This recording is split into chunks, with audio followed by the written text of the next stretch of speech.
and get going further. You start with going straight and then doing a little bit of change of direction. So it was a good process. The coaching staff did a great job. The strength staff, the training staff, I got to give a big shout out to them. They really helped me out a lot, and just super grateful for them. And they do a great job with everyone that's injured. How long was it until you could walk?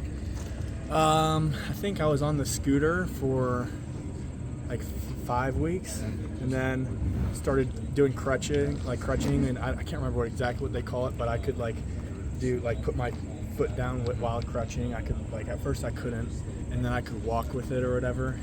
And then without the boot, it was I was doing that for a week or two on the crutches, and then I was in a boot for 4 days, I think, just walking around, and then got out of that. So it was nice, good process, but yeah, once I was out of it was great. What are teams doing to kind of take you away this year? It seems like they're making it hard for you to get the football. Yeah, part of what I've seen is double team, a lot of bracketing, stuff like that. So I just got to find ways to get open and be available to the quarterback. That's the biggest thing, and I'm gonna just keep working to do that. Luke, for the past year, I've heard it wasn't a fair catch probably every week for the last 52 weeks. I mean, the fan base hasn't let it go, but considering the way last year ended, does this one mean a little bit more? Oh, absolutely. Every game means so much.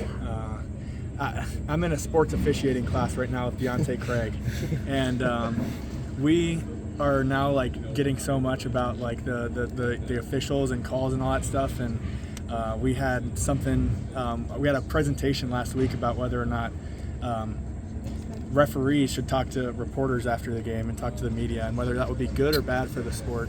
And we had our pros and cons, but I think that one would have gotten a lot of traction in the media, with that ref last year.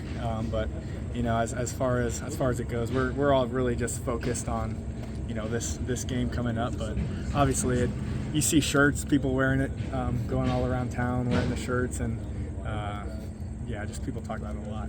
Is it better to almost block out the way last year ended and just focus on what you can control this year, or can you just derive any motivation from how last year ended? What's better? Yeah, I think just blocking it out is the best thing for us, because obviously you can't go back and change a call that was made. You can't change a play from any game that's already happened. And once it's on film, it's out there. So we just really got to focus on what we can control now, and what we control now is going out there and putting our best foot forward for the game on Saturday. Give us your thoughts on this rivalry. Any memories from the Iowa-Minnesota games that have meant a lot to you, that are special memories to you? Yeah, absolutely. I think being there in 2022, Jack Campbell had a great interception there at the end. They were driving down there, and he made a play when we needed it, and I think he probably should have had a touchdown on that one, but he stepped out, and then we came back I don't know if it was the next play or not. Spence threw me a great ball, up the middle of the field to set up the field goal. So that was a great memory, super cool there. But now we're just, really trying to keep the rivalry going this weekend. Was that the coolest game you've ever played in? Yeah, absolutely. We were talking about it. Yeah, definitely. That was cool. I think it's the second coldest game ever played in that stadium. And that was cool. That Logan Jones and I were actually talking about it. And I was saying it to the tight ends yesterday too. It's kind of weird it being so warm going up to Minnesota right now, because we have our for away games the offense wears white jerseys at practice, and it feels weird wearing this white jersey going just to Minnesota right now with it 80 degrees, and you just think it's always going to be colder when you go up there.